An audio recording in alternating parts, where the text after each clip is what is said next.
And so having joined together in this land acknowledgement, the Nova Scotia College of Social Workers commits to translating this acknowledgement into action by seeking to implement the recommendations of the Truth and Reconciliation Commission's calls to action, especially those regarding education. We commit to doing what we can to becoming better treaty partners.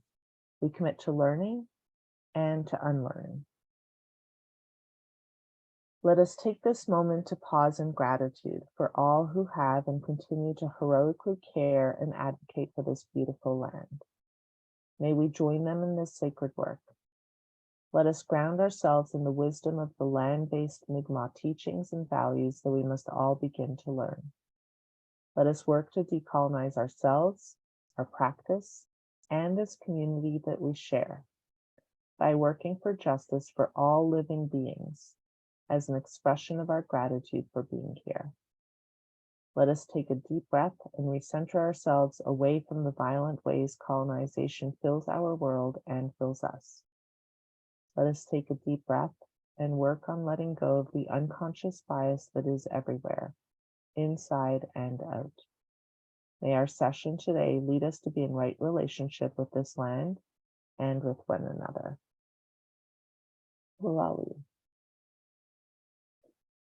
When we acknowledge the land, we must also begin to acknowledge the wisdom of this planet and align ourselves with its truths.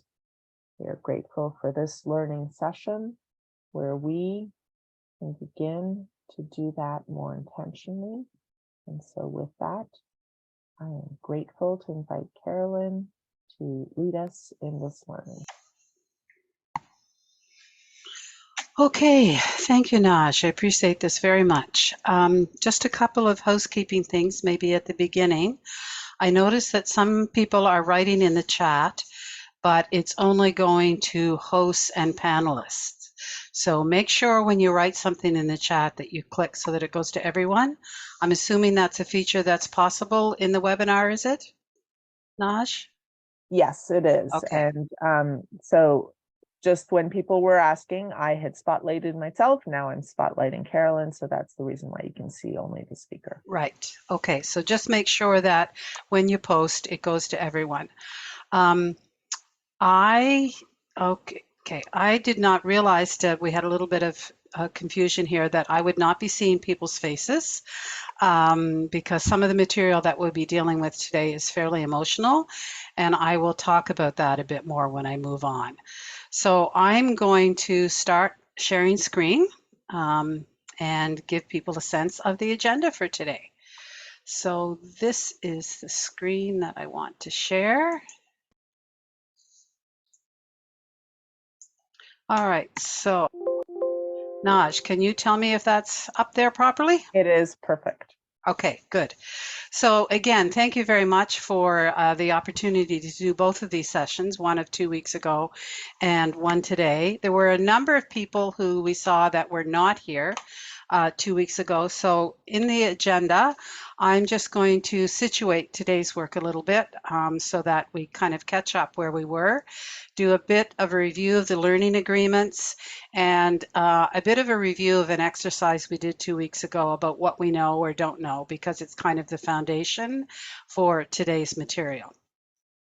Then I'm going to do a little bit of a demonstration. It's always a bit of a challenge to do this virtually as opposed to face-to-face, but we've done it before and I think it'll work. So a bit of a demonstration of a kind of a sculpture thing I've made to look at the foundational myths of Canada, particularly around colonization. Then we're going to do a reflective listening exercise where, again, I'm going to share my screen and you are going to listen to some pre-recorded material that helps explode some of the myths. I was hoping we would have some discussion about that, but I think we'll have to do that through the chat and through the question and answer. So I'll get Naj to moderate that when we get there. We'll do a brief discussion of the way forward, and then we'll try and do a bit of a closing as well. All right, so that's the agenda for today. So Naj did a bit of an introduction of me, and I thank you for that. And basically, I'll just speak about what I've been doing since retirement from the School of Social Work. And that's been doing this settler education work with Horizons Community Development Associates. We've developed a range of what we're calling settler education initiatives, from the short 1 hour kind of sessions to longer 3 hour and a full course of 33 to 35 hours.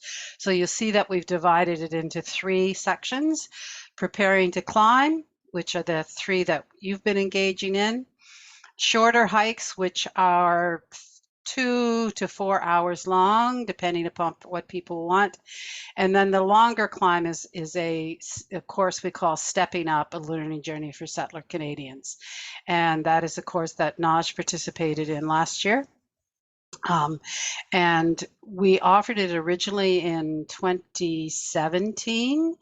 And did it for a few years face-to-face, but then, of course, like everyone, we had to move into the virtual environment when COVID hit. So we've offered it twice now in a virtual environment, and it seems to work quite well. But right now, what we did last time we were together was talked about settler identity and settler education, and that was basically a review of what are people's thoughts about the term settler, and what are the principles of settler education as developed by Horizons.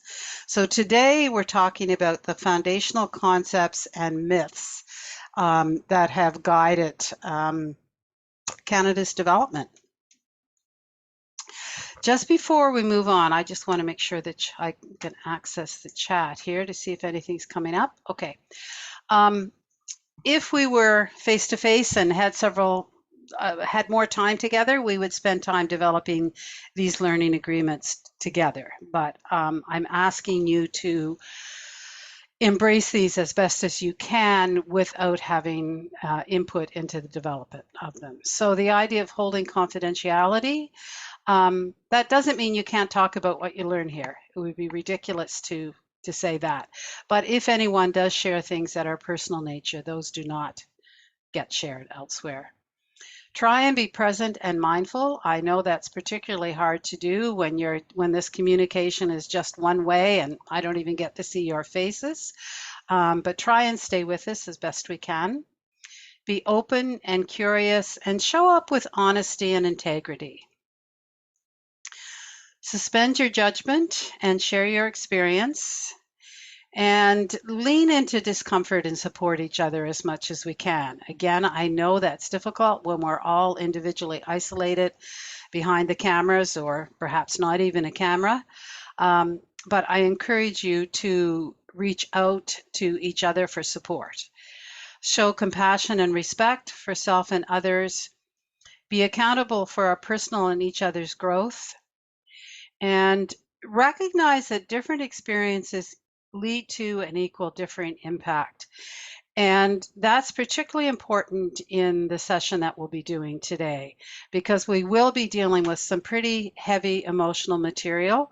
And depending on who we are, depending on whether or not we're Indigenous or non-Indigenous, depending upon what our experiences have been in life, the material that we'll be dealing with will impact each of us differently. And I again go to the previous guideline of leaning into that discomfort and supporting each other. I am always available for discussion after any of these sessions, and we'll make sure that you know how to get in touch with me if that's something that people want to do. So just take a moment and be present with those learning agreements, please.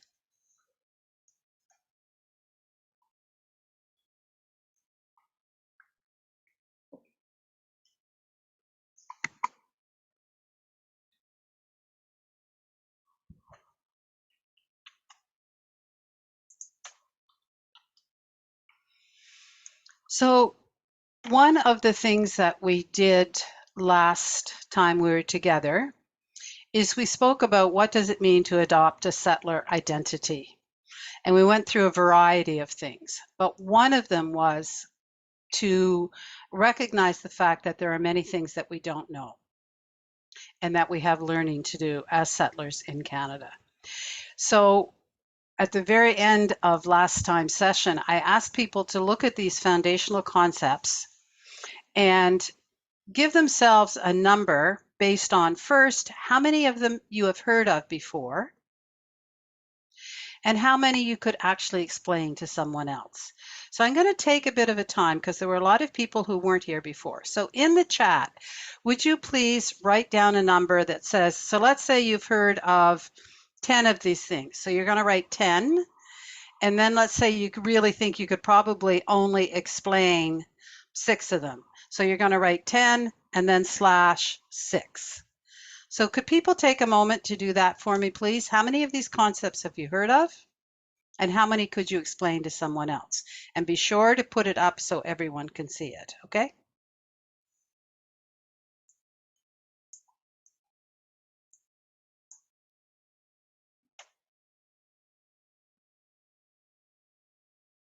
Okay, so we've got 1, 8, 5, 5. Okay, keep going. That sounds great.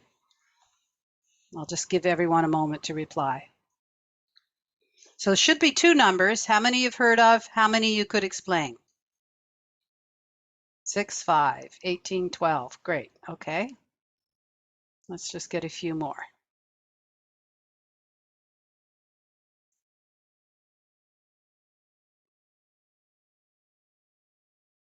So some answers are still just coming up to hosts and panelists to make sure you post to everyone. Wonderful. Most couldn't explain, maybe half. Yep.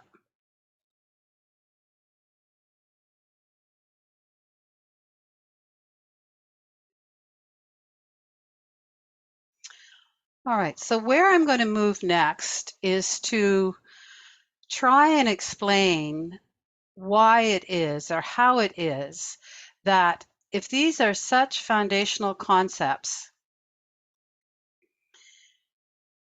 so many of us don't know that much about them. And they are foundational concepts to understanding Canada's colonization history and current principles, current practices. So I'm going to talk a little bit and do a little bit of a demonstration on why it might be that we know so few of these things.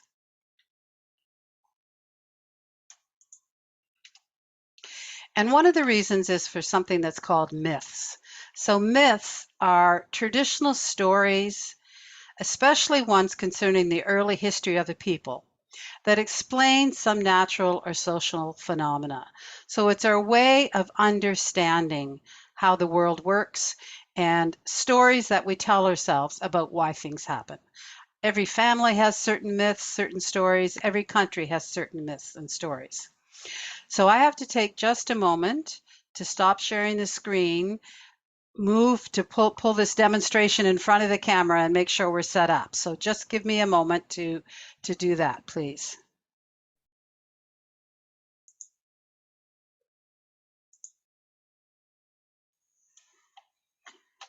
Okay.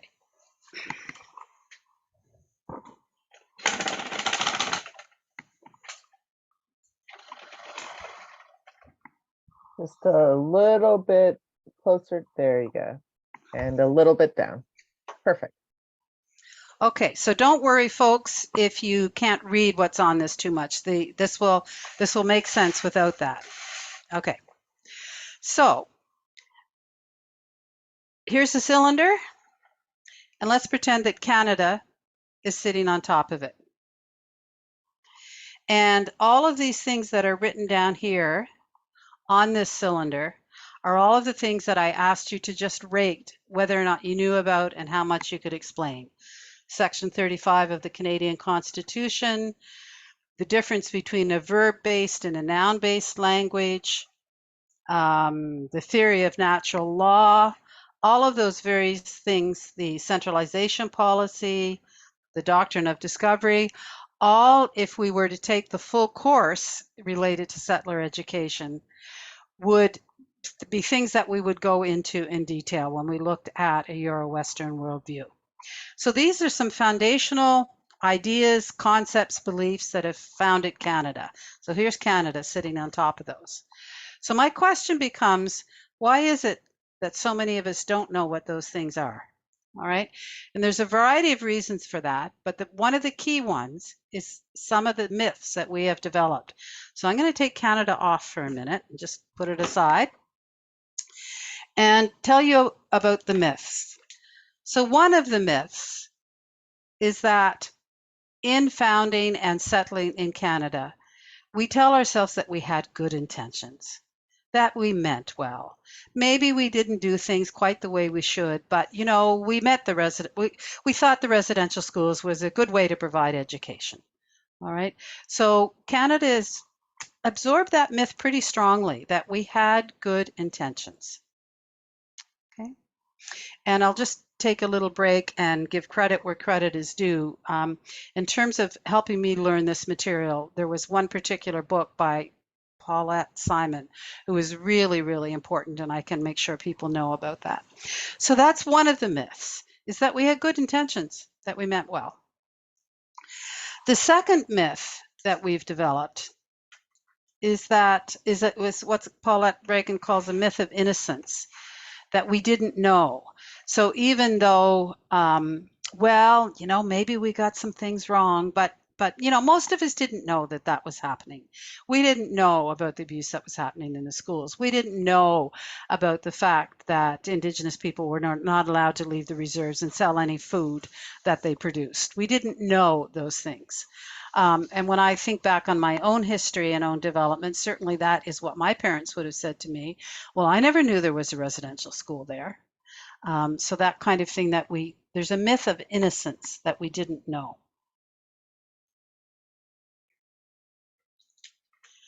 Another myth that we've done a good job of pulling together is that we, as European settlers, were bringing civilization to an uncivilized people.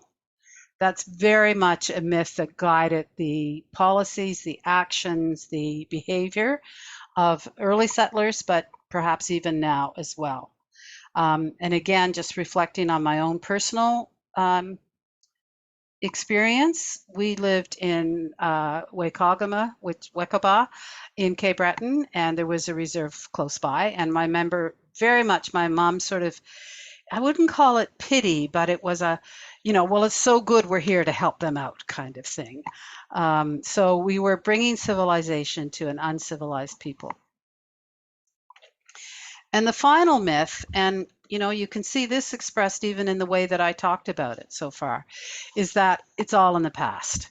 All right, colonization, yeah, well, okay, if we admit that it happened and maybe we did know about it and maybe we were somewhat racist in how we did it, but that's over. That's in the past. We're not doing that anymore. Okay, so those four and probably others foundational myths have done a really good job of making sure we don't see all this stuff that's underneath. All right, so we believe that it's all in the past, that we meant well, that we didn't know, and that we were doing good work. We were bringing civilization to people who needed it. All right.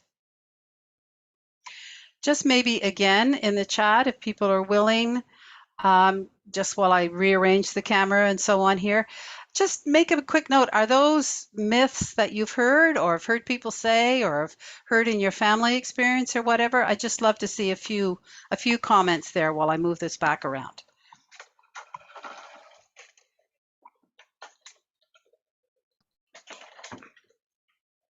I'm going to create a new poll, actually. Okay.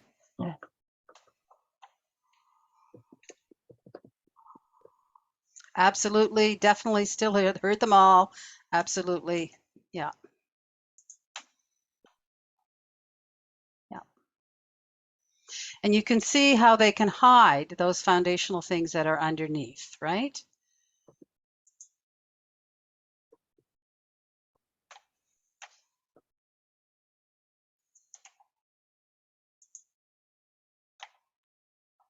Teacher in high school started to open our eyes. Good. Yes, as a white English man, this was our truth. Heard them all, absolutely. Yeah, okay. So I'm going to start sharing my screen again.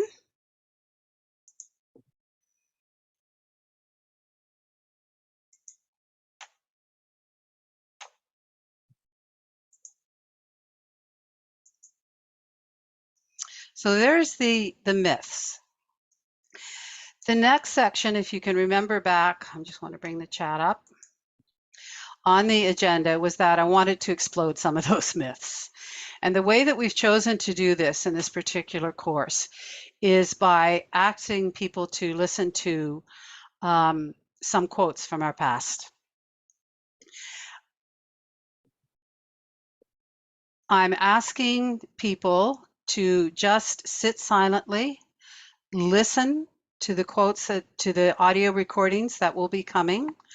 And if you feel like it, make a few notes about how you're feeling or so on. But again, just stay with what you're hearing.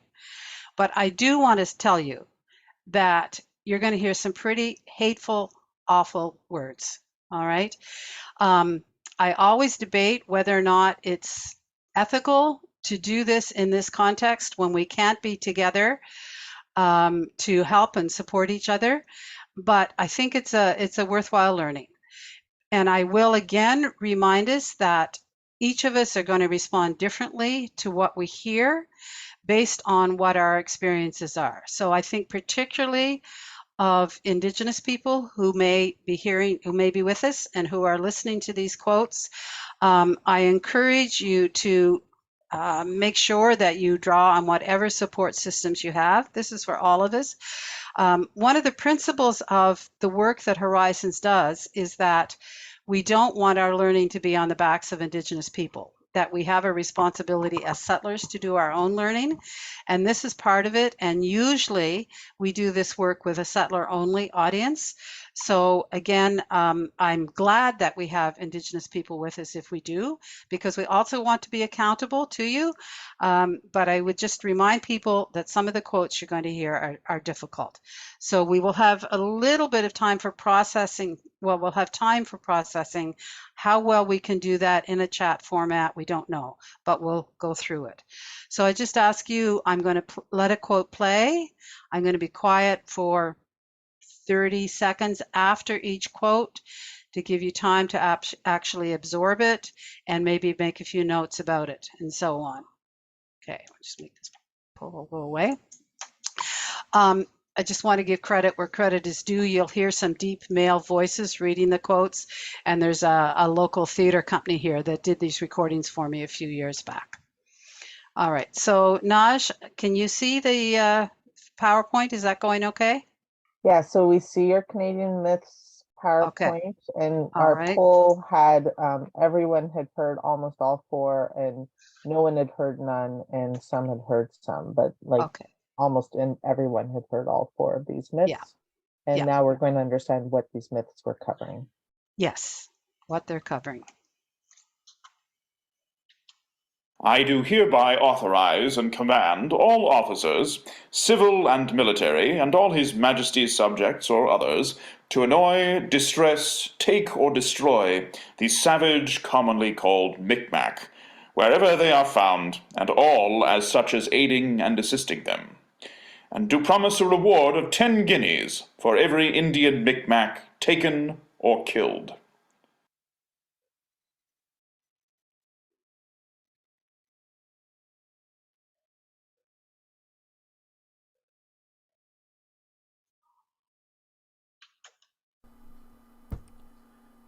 Infect the Indians with sheets upon which smallpox patients have been lying, or by any other means which may exterminate this accursed race.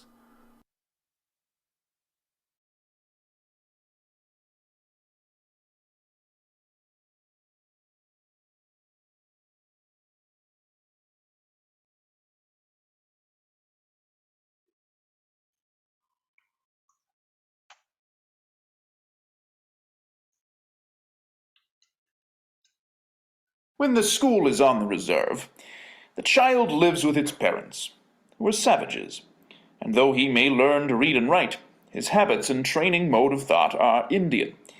He is simply a savage who can read and write. It has been strongly impressed upon myself, as head of the department, that Indian children should be withdrawn as much as possible from the parental influence, and the only way to do that would be to put them in central training industrial schools, where they will acquire the habits and modes of thought of white men.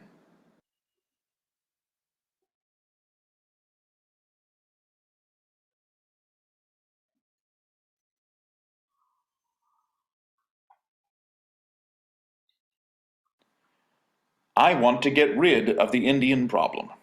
Our objective is to continue until there is not a single Indian in Canada that has not been absorbed into the body politic, and there is no Indian question, and no Indian department. That is the object.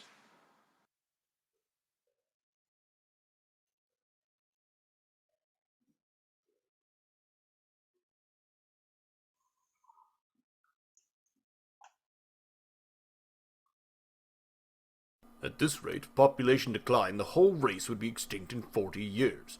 Assuming the statistics of 1838 as a basis of calculation, and deducting 10%, your lordship will perceive that there must be at least 1,300 souls still in this province, appealing to the sympathies of every honourable mind by the contrast of their misfortunes with our prosperity, their fading numbers with our numerical advancement, their ignorance and destitution with the wealth and civilization which surrounds and presses upon them from every side.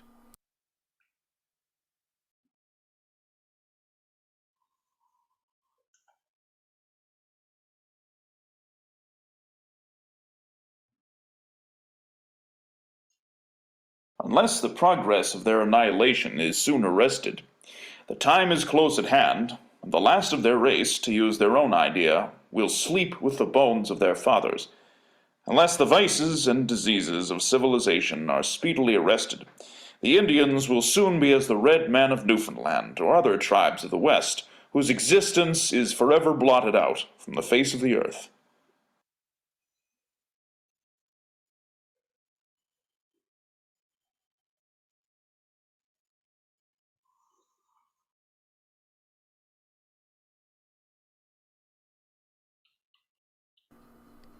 How in the world can you be satisfied with statistics which show that out from 900 to 1,000 children which pass through our Indian schools, 300 of them pass out of our hands to the grave within 10 or 12 years? I cannot conceive, except upon the hypothesis that we grow callous amidst such a frightful death rate. I believe the conditions are being deliberately created in our residential schools to spread infectious diseases. It is not unusual for children who are dying from consumption to be admitted to schools and housed alongside healthy children.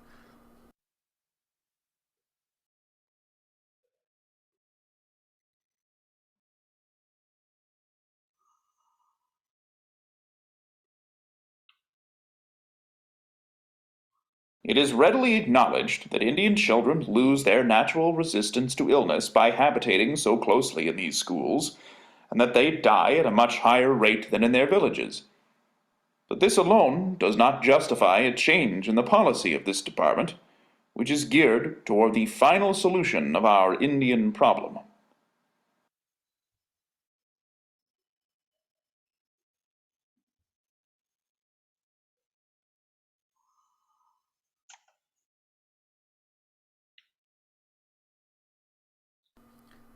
Colonization is civilization. If we, the superior race, take the land of other races, we must utterly destroy the previous inhabitants.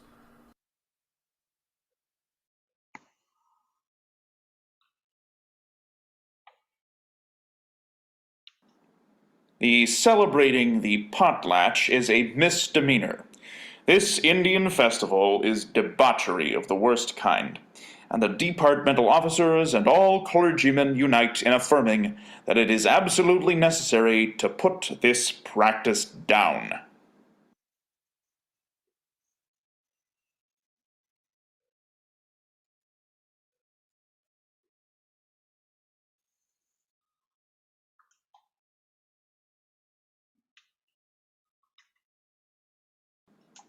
We have been pampering and coaxing the Indians.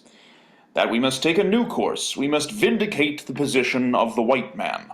We must teach the Indians what law is. The executions of the Indians ought to convince the red man that the white man governs.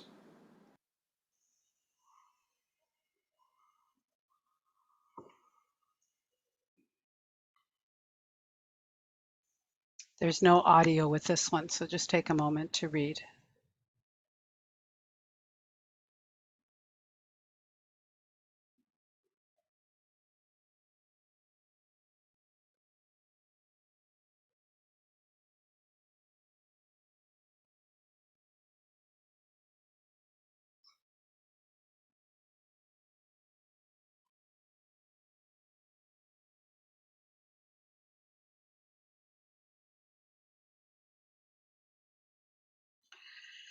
So we'll go back and talk about which of those myths, the quotes, we're able to explore. But until then, again, I apologize. I didn't know that I would not be able to have more of a face-to-face interaction with people. So I recognize that this is pretty heavy and I can't even see people's faces. So please take a moment in the chat and just write the feelings that have arisen for people. Feelings or questions. Let's not worry about content right now. I want to check in where everybody's at.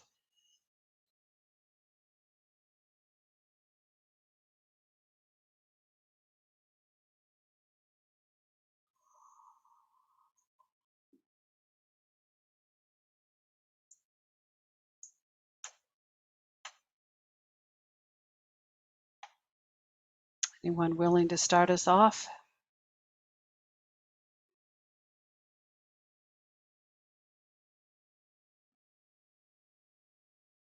Appalled at the level of rationalization, jarring and shameful.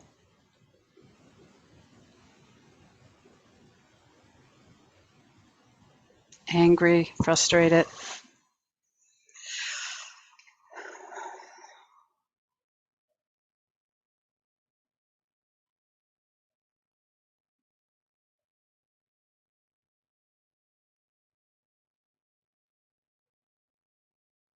Yes, someone said that it's particularly hard to hear because I'm Mi'kmaq, and again, I recognize that this is exceptionally, that it hits differently for you.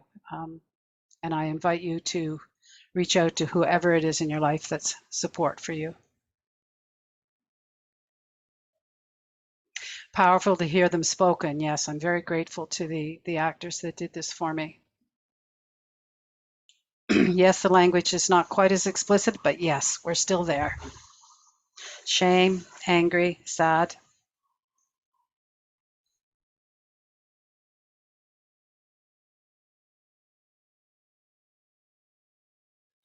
So the idea that we had good intentions, I mean, I think it was sick, okay. People knew what they were doing, yes. We had good intentions, we didn't know, right? It was clear that we did know. For example, the report that was, the quote that you heard from Dr. Peter Bryce, he was a superintendent medical officer for the residential schools. And he wrote many, many reports telling the powers that be about the conditions within the residential schools. And basically he was fired for what he wrote.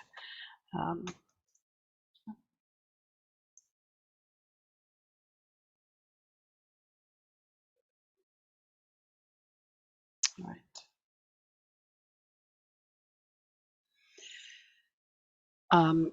Naj just put in their email there. I'm just going to put mine in here right now as well.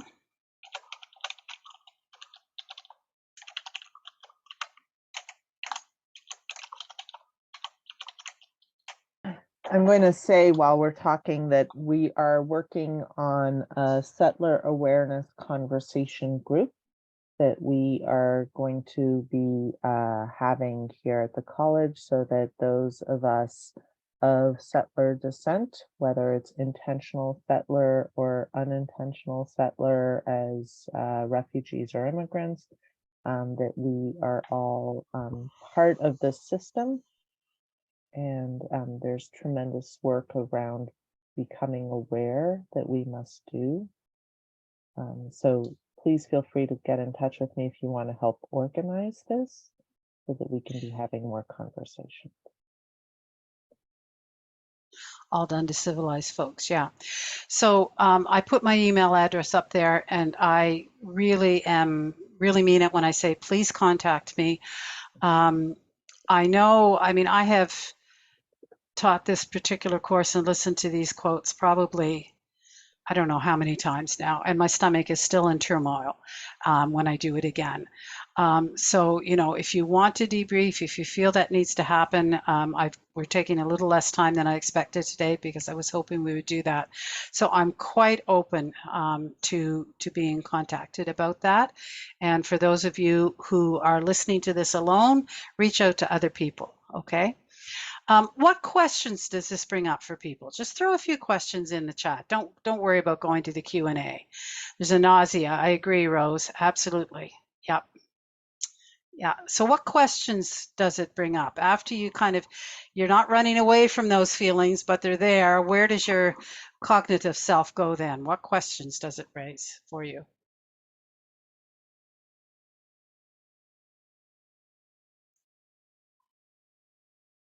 What's my responsibility? How do we heal? Why do the myths still exist? Yeah, whose interests are being served by those myths? How do we move forward?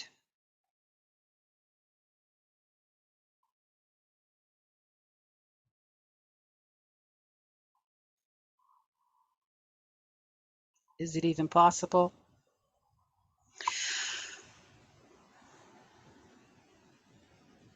So I'm going to stop sharing my screen and go back to my little demonstration, the little thing with the cylinder that I did, because I want to leave you with a little bit of hope, okay? How can we still celebrate those names? Exactly, yeah. So I'm going to stop sharing and bring my little cylinder back in.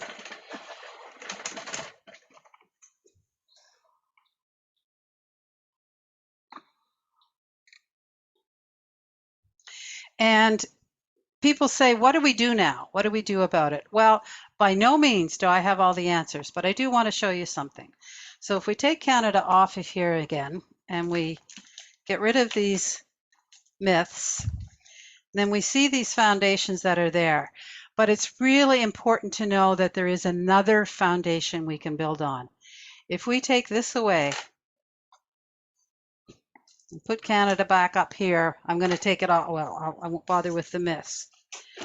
There's a lot of foundation that we can build on and do better, okay? So for example, we've got the treaties. We've got the Peace and Friendship Treaty in this area. In other areas, we have the numbered treaties, the Huron Treaty, whatever. We've got the treaties. We've got the numbered treaties. We've got the two Royal Wampum treaties. We've got the Peace and Friendship Treaties. We've got Section 35 of the Canadian Constitution. We've got the reports from the Truth and Reconciliation Commission. We've got the Royal Commission report. We've got the Royal Proclamation from 1763. This is where we need to listen to our Indigenous colleagues and our Indigenous peoples. They know what needs to happen. They know these things. They draw upon them and they tell us the directions that we need to go if we'd only listen. Okay? So it's not hopeless. It's difficult. And all of those myths, as well as a lot of other in some assumptions, are embedded in us that we have to unlearn and work with, but it's not hopeless. Okay. We've got some more time. I do have a little closing, but any other comments?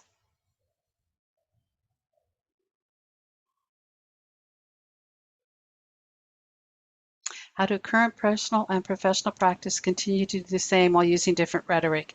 Yes, we need to absolutely deconstruct that, Jody.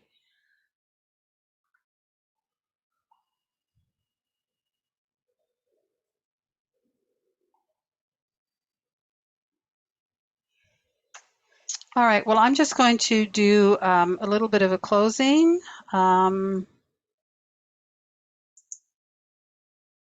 No, that's not going to work. All right. I tend actually to save a land acknowledgement until the end of the session when for me, actually, it means a bit more.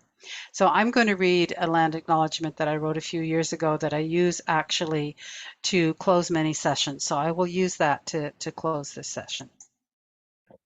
I'm going to say before if that's okay. So I put this in the chat, but for those people who can't access the chat, that I want to name that, first of all, it's so challenging what we had a chance to hear, how painful and difficult it might be for people who maybe weren't aware or had never heard of some of the stuff that we were doing, or just for those of us that know, it's just overwhelming how incredibly racist and systemically designed our systems are. But this rage that we are feeling, I invite us to channel it. And we are working to decolonize our profession, our college. We are taking a really brave stance against a lot of the pressures that are coming at the social work profession around how to ensure that we continue to work towards decolonization, towards aligning ourselves with the recommendations of the Truth and Reconciliation Commission and all of the other items that Carolyn just outlined. It is something that we are working on our professional development standards. We're working on extra standards so that we can continue to do this. Please join us if you want to help be part of this force to transform not just social work and not just the college, but our place here in Mi'kma'ki. So thank you, Carolyn, for inviting us into this conversation to force us to examine things that we'd rather not look at or talk about, because the systems we live in taught us to deny truth. All right, so I'm just going to close with this land acknowledgement, but we still have time if people want to continue to write in the chat. We are all living on land originally known as Mi'kma'ki, populated by the people of the Dawn, the Mi'kmaq. They were the original caretakers of this land, and they welcomed the Europeans in good faith. They offered friendship, survival assistance, and a willingness to share the land and its plentiful resources. Without that assistance, many of our ancestors would not have survived.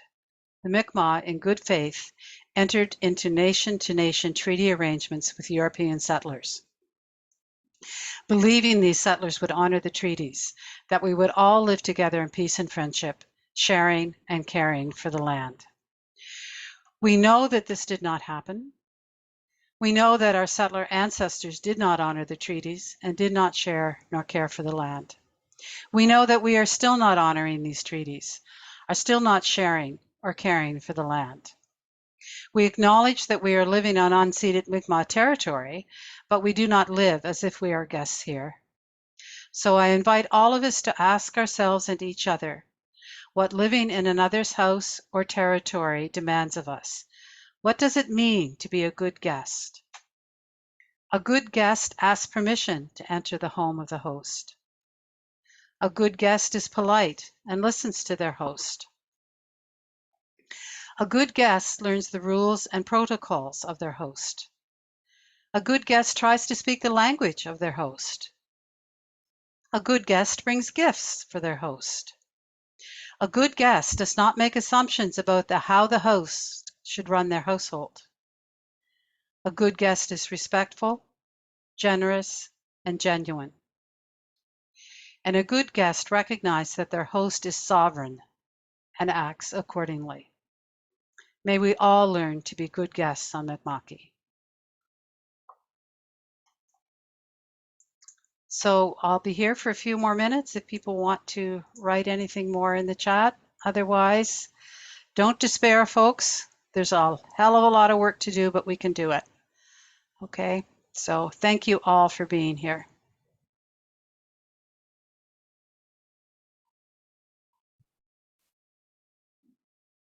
Feel free to put in the chat any comments or questions.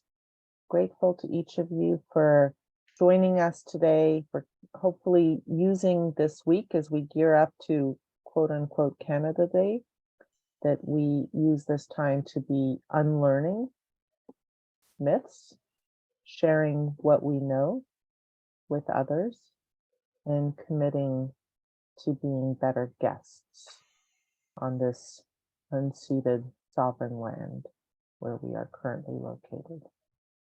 The intention for this is for this to be, yes, posted on YouTube, and we are continuing to work on more learning, more opportunities for processing and sharing and unlearning so that we can be better guests, better social workers, and hopefully better people, better humans. There's just some questions there, Naj, about the longer course. Right now, we're actually doing it virtually. We did a course in January.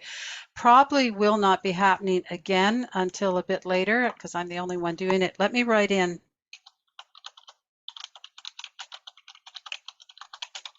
I will share some of that in the chat, or it's going in the chat. For those of you who are joining us on YouTube, before I would press stop, just feel free to contact me or Carolyn. Feel free to contact me anytime. I'm here to support you, here to support your practice. And so if you just do a web search for Horizons Community Development Associates, you'll find all the information about the various 1 hour, 3 hour, and full course information there. If you can't find it, send me a quick email as well. And if you lost my email, Nash has it. So thank you, everyone. Much appreciated for your time. Thank you, Carolyn, for bravely inviting us into this difficult unlearning conversation that is so necessary.